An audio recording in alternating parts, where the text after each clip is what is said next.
whether you are a business owner, or you're an entrepreneur, you're someone who's running a nonprofit, you're someone who's looking for an investor, whatever it is, I'm going to talk today about how you have the ability to tap into whatever you need access to as a purpose-driven individual.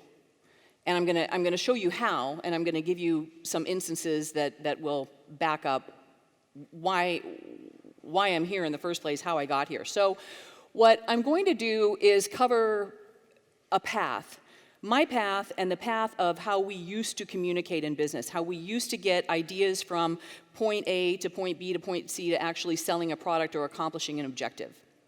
Then I'm going to discuss positioning, why it is so critical, and Jonathan touched on this in terms of timing, but I cannot emphasize enough how very important it is. If you want to be relevant 3 years from now, 5 years from now, 10 years from now, 15 years from now, if you want to create a legacy, if you want to make miracles happen, please pay attention. Please take action. And then I'm going to tie it back into purpose, because ultimately that is how we sell now. The days of just smattering out to a bajillion people and hopefully some respond, that's done. That doesn't work anymore. That's going away. And guess what? That's super great news, because that means that everybody has an opportunity to be heard. So let me tell you how I got to be in my current position, which is the company that I run currently. It's called Linkability, and we do branding and thought leadership positioning and establishing a presence on LinkedIn for individuals and organizations all over the globe. And I'm going to be speaking in terms of global impact here today. That does not mean that you have to have a global business in order to benefit from this. This works locally, this works regionally, this works nationally. You can zig and zag as you move along, but I'm just going to speak in terms of global, because that's the frame of reference where I'm coming from. In terms of my path, I'm going to take you back to the early 2000s. I had come across a technology that used light to relieve pain. And it was a phenomenal technology. It was incredibly powerful and impactful. And I wound up purchasing this technology and developing it into a medical device firm. And the reason that I was so excited about it is because it truly was non-invasive, and it was something that enabled chronic pain sufferers to relieve their pain. And back in those days, light therapy was really kind of a really uncommon thing. It's more common nowadays. Has anybody heard of light therapy, just for various applications? So in the early 2000s, it was really brand new. So this was pre-platform days, right? The internet was there, web pages were there, but you didn't have the ability to create a voice and create a mission and create a narrative around what you were doing. So what did you do? Well, you got press, right? You would go out and you would solicit reporters and people from various publications to cover your product. And then you would make sure that you had a really good product that people could kind of rally around and get excited about. And you would create a buzz, and you would create a tribe, just boots on the ground, making it happen, right? But you didn't have a platform where you can just turn things on, post pictures, all of that. You had to really make that happen. So we did, and we were featured in a number of larger publications, the Wall Street Journal and Fast Company and Inc. and Newsweek, and we were on PBS and all of that. We sold via infomercial, because when you had a product that was challenging to describe, that's how you did it, right? You had to have an infomercial, or you were on the Home Shopping Network. We did that as well. I would fly to Mississauga like every 7 weeks and do my taping from 7 in the morning till 11 at night, and then they would play that for the next 8 weeks, and then I would come back. And the cool thing about that was I was able to get, my first time out, here's the product, here's what it is. We sold a ton of them. And then the second time I came out, we got to get people that were calling in and saying, oh my gosh, I ordered it last time. That was the most amazing thing. It changed my life. It's amazing, really. And that was like I just got so much joy from that. That was really the driving force of the company.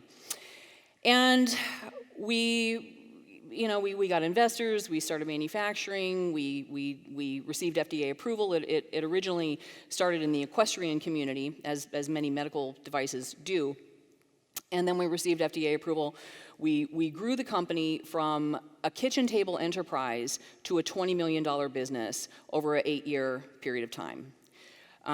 We were doing things for our employees before it was cool, empowerment things and having a library where people can better themselves. We were just all about, let's help people become better. That's just a huge passion of mine.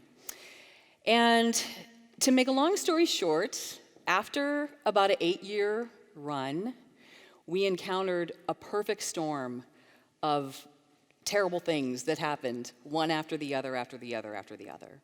So there were some changes in federal regulations.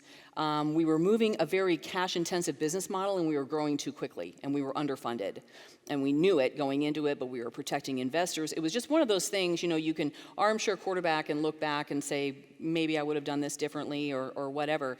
But ultimately, that company wound up imploding, and we lost everything.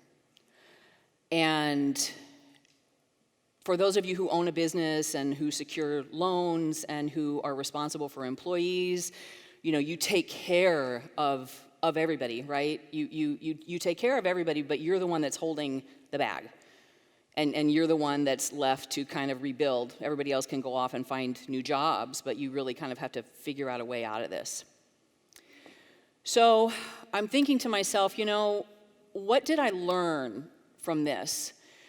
I learned a number of things. It was a $20 million education, right? Who can say that? I mean, that's a lot of dough. So I learned the importance of storytelling around a product or a brand. You have to be able to engage your customer, your potential customer, your client, whoever you're trying to speak to, with a story that brings them into it.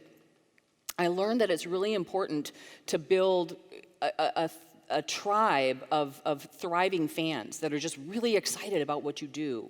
I learned that it's really important to create a super quality product that you're absolutely so proud of and you're constantly wanting to improve upon. So at that time, platforms were starting to become a thing, And of course, I needed to figure out what I was going to do. So I hopped on LinkedIn, and back in those days, it was a place to hold a resume, right? Everybody, oh yeah, I'm on LinkedIn. I got my resume up on LinkedIn. And that was what it was. But something else that I did is I started writing about various things that I had experience in. Running a company, building a team, mindset, huge, right? You can have all the skills in the world. If you don't have the proper mindset, you're not going to be able to execute. So that's a huge thing for me. And I would write about those things on a regular basis. And yes, I do have over 250,000 followers on LinkedIn, and I hesitate using that number. It sounds really cool, and it's one of those things, oh, she has 250,000. Oh, okay, that's great. But here's the thing. You don't need 250,000 followers to make an impact at all. So don't get hung up on that. Don't get hung up on views and likes and shares and viral and all the stuff that's going around. Don't get hung up in that noise, okay? Because ultimately, it's about the relationships that you build. It's about the value that you bring. So as I'm doing this, I'm not really paying that close attention to what's going on with LinkedIn because I'm thinking, what I learned with my medical device company, I can help other people now because I know what it takes to drive a health and wellness company. So I started taking the people that were following me on LinkedIn and pulling them off. Hey, if you're in health and wellness, I'm starting this new group where I'm going to share information on how to build a health and wellness company and sell your products and all of that.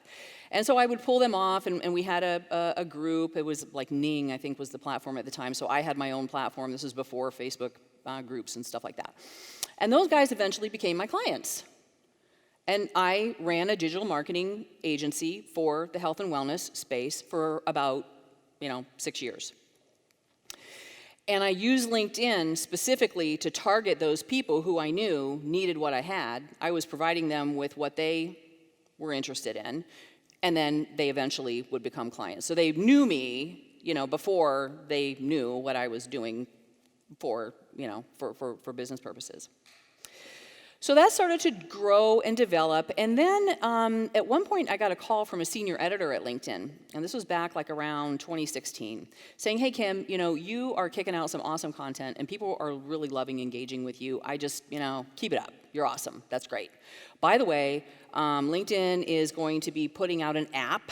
This is before the app. We've got 300 engineers working on it right now, and it's going to be big, it's going to be awesome, keep up the good work. I'm like, wow, an editor from LinkedIn called me. That's just so special, right? Still, I'm not connecting the dots as to really what's happening here. So in 2016, for those of you who are not familiar, there was a heavily contested battle between Microsoft and Salesforce as to who was going to purchase this company called LinkedIn. And I don't even remember how many people were on the platform at the time, but it was really gaining momentum. And Microsoft won. I want to say it was like $20.3 billion or $20.6 billion in cash to purchase LinkedIn. Still, you got to hit me over the head with a brick about 15 times. I'm still not putting all the pieces together.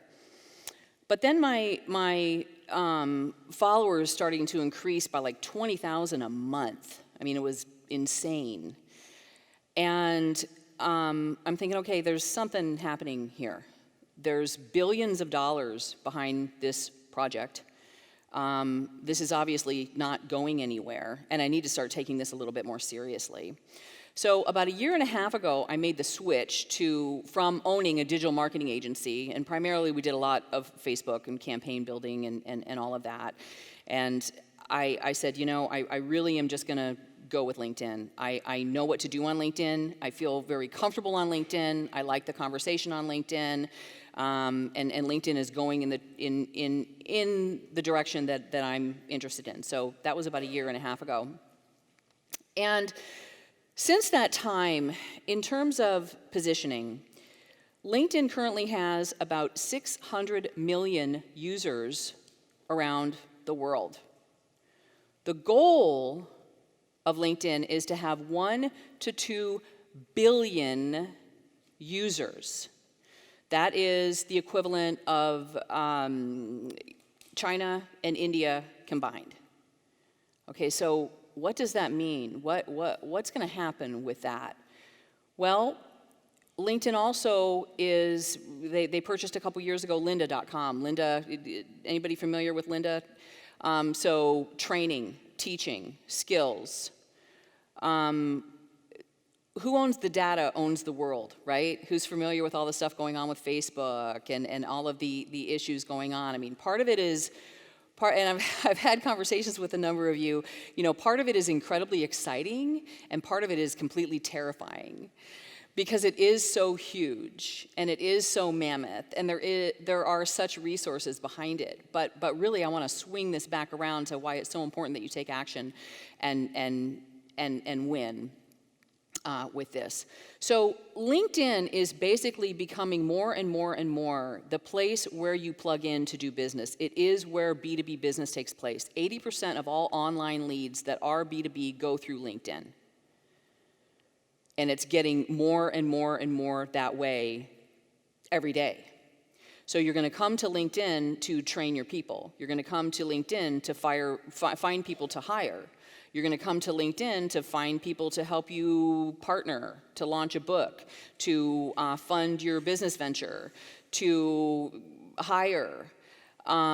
It is the source globally. And now you can hire people from all over the place. My right arm person is in Johannesburg, South Africa. I'm just outside of Boise, Idaho. I've got people in Colorado. I've got people on the East Coast. I have people that help me run my business that are all over the place. So what does that mean for you? What does that mean for your business? What impact is that going to have on you? You need to think that through in all of these different areas. LinkedIn is currently launching globally LinkedIn Live. It's in beta and it's being given out to different people. So what's that? Well, LinkedIn Live is the ability to have a live broadcast. So you're at a trade show and you have a live broadcast. Friday afternoons, you have a live broadcast giving people an update as to what's going on in your industry or trends or whatever you're doing. What does that do to change things? How has Netflix disrupted television? How has Amazon TV disrupted? Everybody is wanting to get into that game, right? So LinkedIn owns all the professionals around the globe, training all of the professionals, all of the media for B2B, trends, all of that. I recently had an article that was published just, a couple weeks ago in the Billionaire Chronicles, which is a magazine that's out of the UAE. And it's a magazine for billionaires. That's a thing. So they ran like a 6-page spread with me telling them what's going on with LinkedIn. So what's happening, I'm fortunate enough to work with a lot of different types of people. I'm also fortunate enough to work on the back end of LinkedIn as well. So I'm not an employee of LinkedIn. I'm not, they don't pay me to do anything, but I am privy to what's going on in the back end. And I can tell you that corporate, Jonathan was mentioning how positioning is so critical right now. Corporations are getting it that their people need to be properly represented online. They're getting it because people don't buy from corporations. People do buy from people. And so if their CEO and all their top guys have a massive following, guess what? You could push any agenda through that you want. And you're the company that has billions of dollars to push it, guess who's going to get seen? Right? Okay, so here's the good news. There are 600 million users on LinkedIn. There are only 1 million consistent content creators. Okay? Here's the great news. The vast majority of those 600 million people on LinkedIn have no idea what they're doing.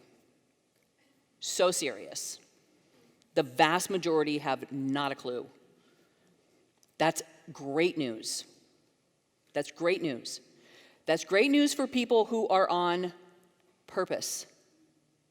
Okay?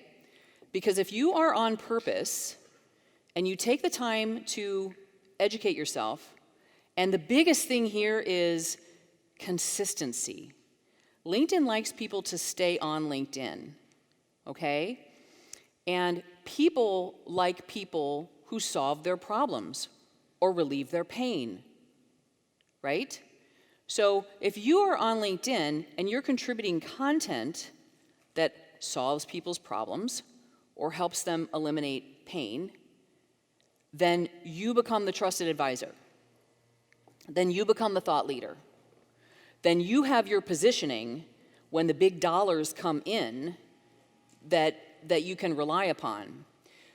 The biggest, most important aspect of LinkedIn, again, not to get caught up in viral, because who's heard, oh my gosh, a viral video? Isn't that the greatest thing? You got to get a viral video. Go get one of those. I have a buddy of mine that does, he does videography and movies and stuff in California, and he's like, yeah, that's the most hilarious phone call we get. How much for a viral video? Viral videos don't matter. Your network matters. After the demise of my company, I had nothing. I had less than nothing. I had to dig out of a hole. But guess what? I had a network, and I was able to build upon that network. And now the network has grown to, gosh, if I read a book that I love, I will reach out to that author and say, hey, you know what, you changed my life. God bless you for what you do. And I totally mean that, right? Who has read a book that you're like, oh my gosh, this is the most amazing, right? Well, now, guess what? You can say, hey, thanks. You're awesome. I appreciate it. Who knows who Price Pritchett is? I tell this story, I'm such a nerd. See, like nobody. Okay, I love Price Pritchett and Malcolm Gladwell and these people who are just like coaching business extraordinaire. I love them. And I reached out to Price and told him, what a great job he did on one of his books. And now every time I comment on anything that he does on LinkedIn, he's like, thanks, Kim. We need to get together the next time. He's in Dallas, I think.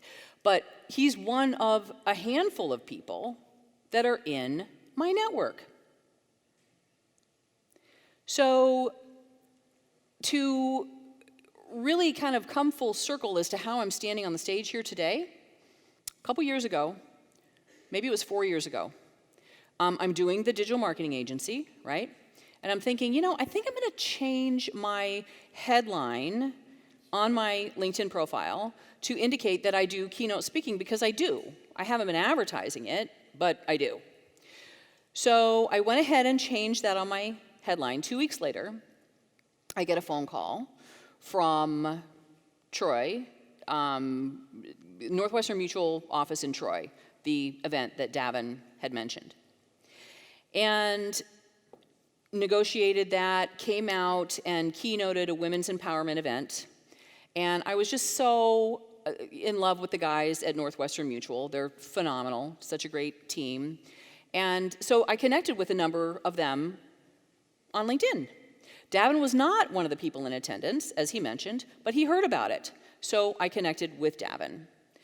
So over the past 2 years, we've been on one another's radar because he's in my network. He posts things, I post things. I'm getting to know Davin. Davin is getting to know me. I'm doing various helpful things, he's doing various helpful things, and we're just kind of on one another's radar, okay? And just to be clear, getting back to the follower thing, 250,000 followers, a follower is someone who's raising their hand and saying, I am interested in what you have to say. That is, I really enjoyed that article or that piece of information, and I want to know about it when you kick out more information. That's a follower, okay? They can be anywhere in the globe and you have no control over that whatsoever. You do have control over your network. And if you haven't been purposefully building your network, I would encourage you to do so. Of course, you start with people that you've worked with, people that you've gone to school with, people that you know, and then you expand out from there. Who do you want to know? What company do you want to become more familiar with and connect with? Who are influencers that you'd like to learn from? Because you know what? When you take the time to personalize an invitation and say, I really would like to connect with you. I really enjoy what you do, and I'd like to learn more from you. You would be astounded, because 99.9% of people don't do that. They just click connect. There's no message, there's no nothing. Just, hey, I want you, get in my network. Maybe I can use you for something. No. That's not how you do it. So, January of this year, I saw a post that Davin had created about, hey, I'm thinking about doing this thing called the Purpose Summit. And immediately I'm like, that sounds like something that I would like to get involved with. So it's January, going up windy roads in Idaho, getting ready to go ski with my husband. I'm talking on the phone to Davin, and he's telling me all about it. I'm in. I really, let's figure out a way that we can make this happen. Pulling off on the side of the road because we're getting cut out. And so over the past couple of months, we've been working together to try to promote and get the information about this out. The first time that I met Davin in person was Sunday night. Okay? The first time I had met the guys in Troy in person was the day that I got off the airplane to do my speech. I've had clients that I've worked with in Israel who met me on LinkedIn that I worked with for a year and then eventually wound up working with them in California at a show. I mean, I could tell you story after story after story after story after story of how meeting online and connecting, you don't necessarily have to have an agenda, like I want to sell you something right now. That's not what it's all about. You never know. I'm here today because of what happened in Troy. And all of you who I spoke with yesterday, if we connect on LinkedIn, we are on one another's radar. And I'm going to know when you go do a show. I'm going to know when your book is published. I'm going to know when you launch that new business. And hey, maybe we can help each other. I know a guy. Oh, yeah, I know a guy that could. That's how it works. So you're dealing with a warm audience. You are building relationships and friendships that are global. And I could go on for hours about that whole thing, about how powerful that is. Oh my gosh, it's so powerful. Especially as the landscape shifts and changes. Is anybody doing the same thing that they were doing 3 years ago? Is everything the same as it was 3 years ago? No. Is it going to be the same in 3 years? No. Things are going to shift. Things are going to move. What is important are the relationships that you build and the value that you give. So I would encourage you, and as Davin mentioned, I am doing a breakout at 11. We're going to do more of a deep dive of how-to and how it all comes together and all of that. But my strong belief is that timing is incredible. It is not too late. You don't need gigantic numbers to make huge impact. And I believe very strongly that people on purpose need the mic. Okay? This is the mic. It's free. It's global. It's impactful. There's billions of dollars behind it. It is moving forward in a very, very big and expeditious manner. And you have the ability to be a part of it. So I would encourage you wholeheartedly to go all in with your purpose and be a part of the global communication shift. Let it work for you. And I, again, so honored to have been here at Detroit. I thank you so much.